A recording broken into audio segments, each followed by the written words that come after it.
It is a pleasure to be in Krakow, even though I'm sitting in my own room at home. I have been looking a lot forward to this session, and I have enjoyed especially the session before this one. I will talk about the future of urban living, and I will do that in a broad sense. Now I see if I can change the slide myself.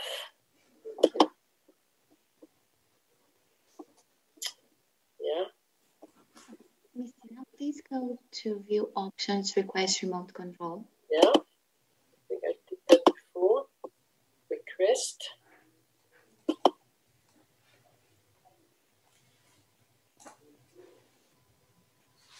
And now double click on the screen. Cool. Thank you. My experience as an architect comes both from practice and from public servant. So the introduction said that I've been working as the city architect, both in Copenhagen and now in the Gladsaxe. But before that, I had my own office. So I have been designing buildings and urban spaces before going into public service, which means that I also have some knowledge about how to build and how to make contracts and the design process in general. And then I've been having a lot of international cooperations, both on teaching, but also as a jury member. So I also have some of my experience from talking with people all around the world. Good. The future of urban living. I will begin a little bit about talking about urban living, because urban living is for me a lot to do with living together. So we can't talk about cities and we can't talk about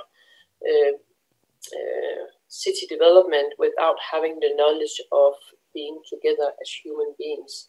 And Andreas was talking in the last session about that today more people live in urban areas than people living on rural areas. So there is a whole new tendency all around the world that more and more people will go together and live together in the cities. And that's why we have to talk so much about what does it mean to live together. To live together is about humanity, it's about feelings, it is about how we interact, how we as humans eat and breathe and smell and touch, how we live our lives, how we want to feel safe, how we spend our time, how we dream, and how we engage in our city and in our neighborhoods. And if we have to talk about that, we also have to talk about, when we talk about architecture and urban development, it is about proportions, distances, senses, hormones, feelings. It is a lot to do with how the scale of the city is, the scale of the street. If the park is too big, the street is too big, we can't have eye contact with the people on the other side. If the buildings are too tall, we can't have daylight at the ground floor. If we don't have daylight at the ground floors, people senses the urban space as cold and then they don't want to get outside. So we have to know so much about us as human beings to understand how we can design our cities and our buildings and our urban spaces so that we can live together. Jan Gehl, a Danish architect known around the world, talks about this sensual and human perspective. And he talks about the human as animals and how we as humans also sense the world. He talks about how we walk at 5 kilometers per hour, how we are built to do that when we were designed as humans in the beginning. And he talks about that it is important to understand this slow motion actually to be better of understanding the cities as well. So it's not new that we need to feel the city, that we need to feel the humans, the other ones on the other side of the street, or the one that we are living together with, the people that we are working together with. And it's on a small scale that we have to talk about that also. In Copenhagen, we designed a strategic paper in 2015. And in this paper, which is a political paper that tried to put in front what is important, no matter what you're doing in designing the city. We say that in Copenhagen, we think of urban life before designing the urban space, and that we talk about the urban space before we talk about the design of the buildings. So we don't talk about the building itself without having had the discussion about what kind of city life do we want in front of the building. And then we can start to discuss how tall should the building then be, how broad should the street be, and how transparent should the building be as well. And this strategic paper is also a strategic paper that tried to put 3 indicators to the kind of city we want, and say that we want to have a livable, responsible city with an edge. And when we go into that paper and try to look on the words that is in it, a lot of it has to do with togetherness and how we again as humans interact. And naturally we must play our strength, and by 2025 we want to see Copenhagen as a vibrant city that acts as global leaders. We want to have a more dynamic city with an edge that better reflects the diversity of its population and allows for individual differences. And this looking at diversity and individual differences is not something that was important in the last century. In the modern world, this is Le Corbusier dreaming about the city of last century. And you can say that there was something that was good in this modernity and in this modern development of society. The good thing was that more people had access to daylight, to public space, to open space, to nature. They have a bigger apartment. They all got shower and bath in the apartment. So it was not only a bad society that was designed as this time, but there was something also that was bad about it. And it was that we designed ideal cities and ideal neighborhood. We tried to design the ideal apartment with the ideal family, mom and dad and 2 kids. We designed and researched on how could we design the ideal kitchen for the ideal woman that made the ideal food. But today we understand that there is no ideal family, there is no ideal neighborhood or ideal apartment. We know today that people are diverse, that today we talk about that there is more than 30 different kind of families. And of course, to embrace that diversity, we should be able to try to look totally different on the way that we design and plan our cities. So this was the sentence from our strategic paper, that we want a more dynamic city with an edge that better reflects the diversity of its population and allows for the individual differences. And it means that we have to change behavior as planners, as architects, as clients, as builders, as designing products, and as humans. We have to ask for diversity in our organizations when we engage citizens, stakeholders, when we hire people, and when we plan conferences, seminars, and when we teach our students. We have to be more aware of how can we actually reflect diversity of our population. That was a little about urban living and the mixed and diverse cities that we have to go for in the future. So the challenge of the cities today is, if we have to go away from thinking that we can control and plan an ideal plan, if we go into that world, the complexity is way bigger than it was in the last century. So that is a big challenge if we have to embrace that complexity in society today.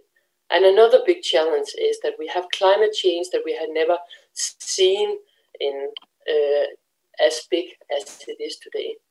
When I started as the city architect in Copenhagen in 2010, we talked about overheating, we talked about the cloudburst, we talked about the rising sea level, but we have not felt anything of it. Not anything of it. We were only talking about it.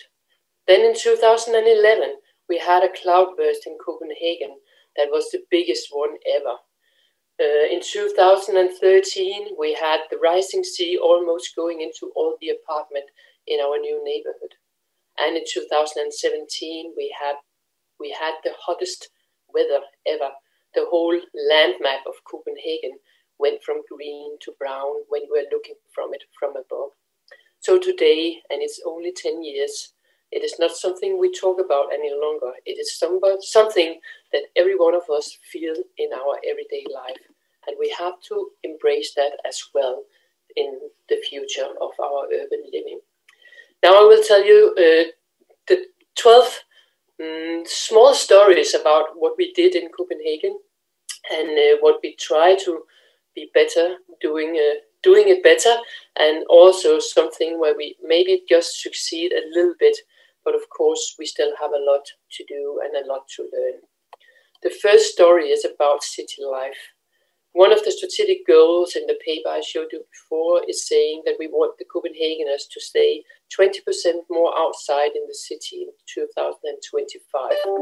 It's a way of pushing people to stay outside a lot longer and therefore to be a part of the city life.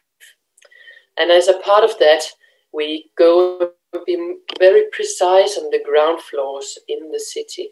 So we regulate how the ground floor should meet the urban space so that people have easy access to go outside, both in our housing areas, but also in our retail, in our office areas, in our shopping street, in every place in the city. The edge zone, the ground floor meeting the urban space is very important and therefore regulated. The second story is about dealing with temporarity. Try to experiment and learn how we can change the city very easily. This is a small urban space that was there for 3 years, and it is now a culture that we do temporary experiments as a part of doing urban development. And it is both talking about urban space, but it is also to experiment with temporarity, talking about buildings. The third story is to try to be aware of co-creation, that we have to engage and involve people in the design of the city. This is kids that is a part of the building process by the end of a playground that they were a part of in the city. Energy is something that is important, especially talking about the climate change, but also when we talk about the complexity in general. In our climate plan, we say that we want to be CO2 neutral in Copenhagen by 2025, talking about energy consumption and production. And as a part of that, our energy production is a central system. And this is seen from the urban space in front of our Queen's Castle, where she can look at the new building with the biggest design, and where we have a ski hill on top of it. So it's not something that is invisible from the city. The fifth story is no waste of resources.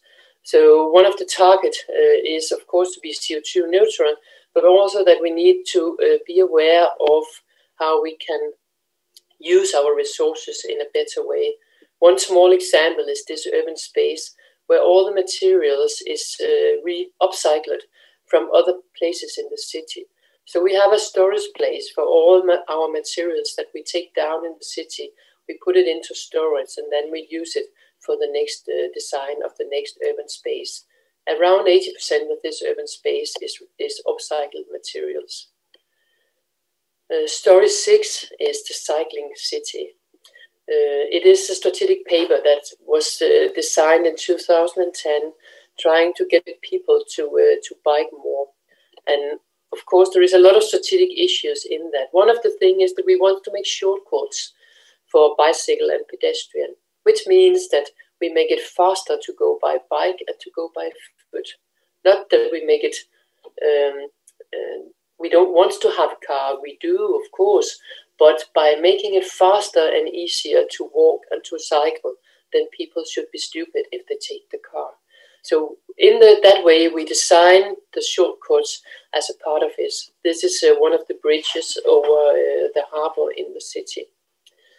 7 is about affordable housing. We can't talk about cities, the urban living, without talking about the housing and the access to affordable housing. In Denmark, we have non-profit housing organizations. Around 20% of that is affordable. There is a tenant democracy, and there is a limit on how much they can rent the housing for. And in Copenhagen, it's we have we also have 20%, and also when we do design the new buildings and the new neighborhoods, it's also with affordable housing in it. And when we have the affordable housing, we talk a lot about the community and how we can embrace people also to talk together.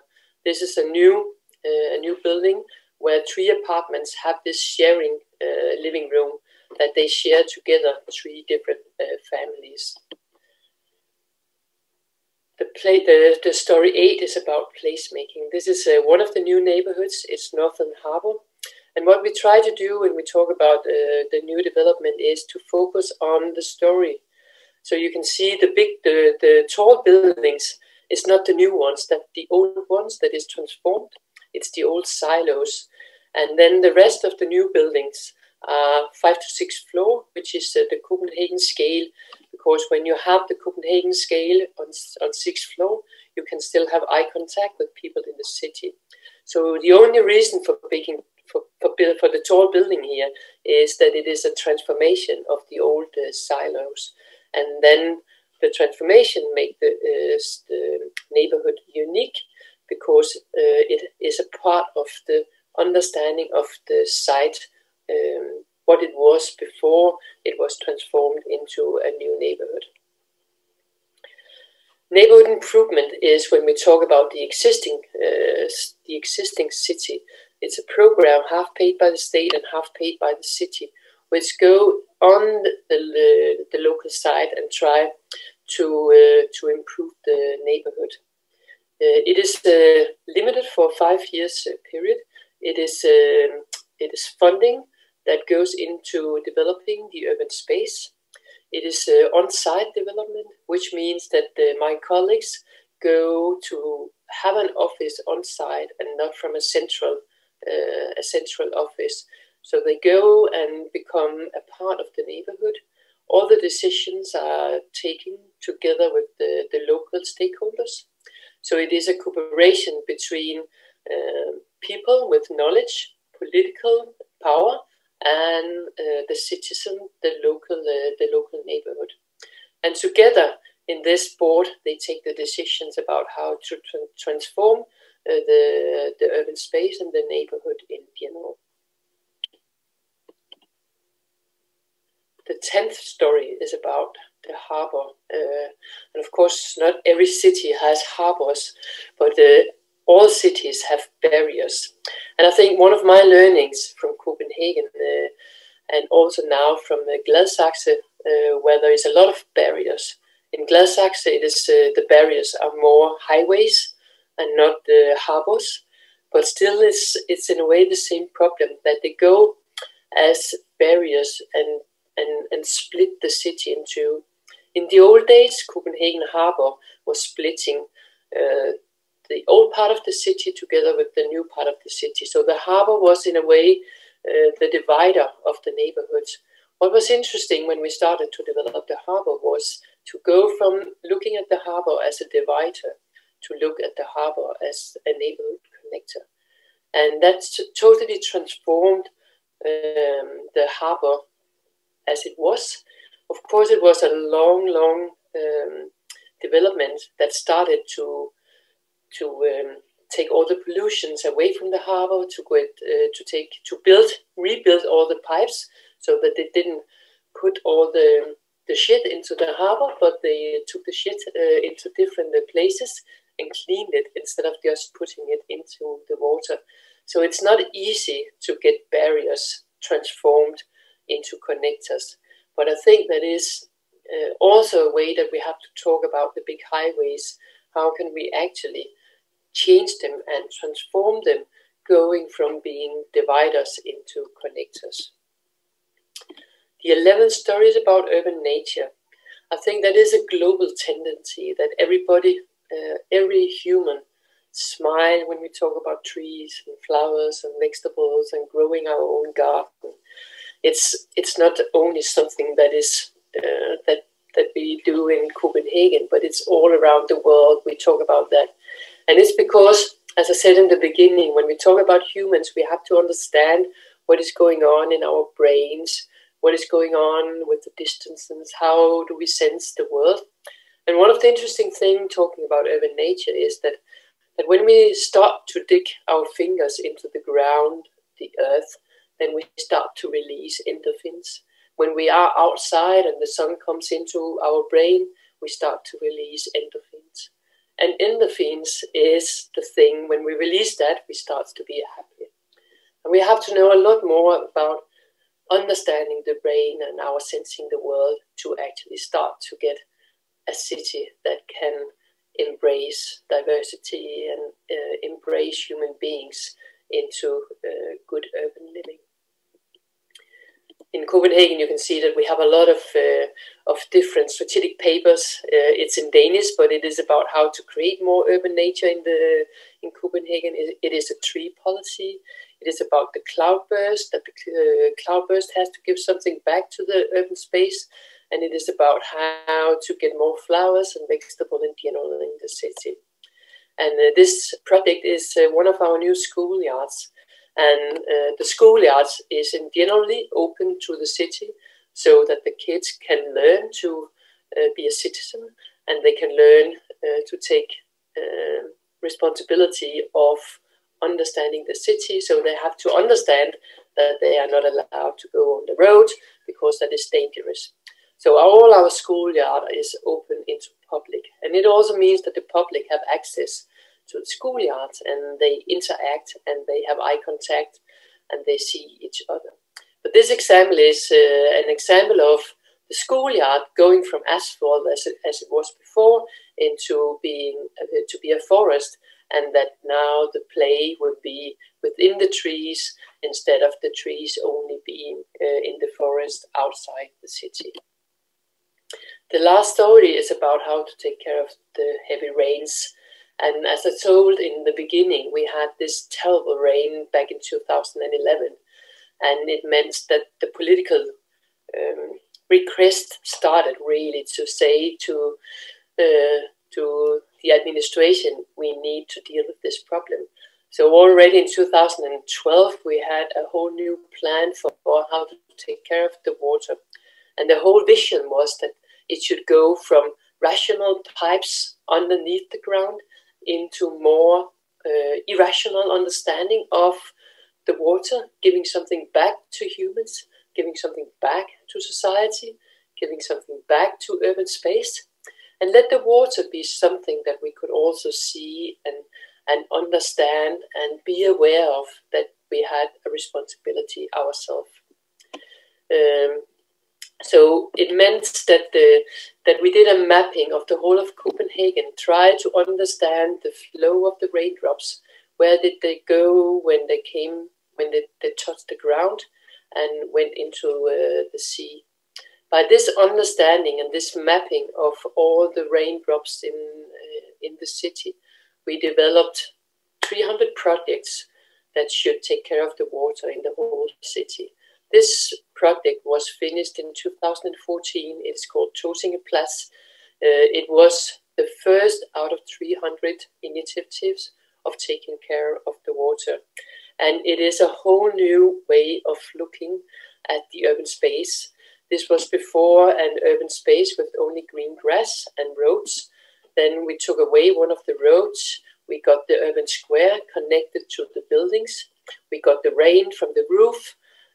down underneath the playground that you can see in the middle. You can see the blue raindrops. That is a playground for the kids, and they can play with the water that comes from the roof on the house in the neighborhood in general. And of course, the flowers, the diversity also in the greenery in general is a lot bigger than it was ever before. So again, diversity is also an element we are playing with, talking about nature elements. And here you can see it works. And today, people come outside. When it starts to rain, people start to come out just to see how the urban space would change when the water is laying in the different holes and places that is designed for the water. That was the future of urban living. It was 12 stories. It was a beginning about how that we have to look at diversity and we have to change our behavior, both in small scale and in big scale, if we have to get to a future of a new diverse urban living. Thank you. Ina, thank you very much for your fantastic presentation. And I think Copenhagen is a city of success in thinking about the city, success in introducing this policy which you were developing for the last 10 years. And I was very happy to hear about the ideas of the diversity, the ideas of Jane Jacobs, Jan Gehl, and all this thinking about living in urban spaces, life in urban spaces. That's fantastic. I hope our students could have heard it. I hope they are somewhere around us and listen to that. Because these are just the ideas which we try to introduce at our course of urban design, and hearing that from you is something fantastic. I can come to your university together with Andreas when we can travel again. Really? Oh, that would be really. I would be absolutely happy. Absolutely happy. So let's think about this possibility one day. Thank you very much. That was great explanation of the concept of living together in urban space.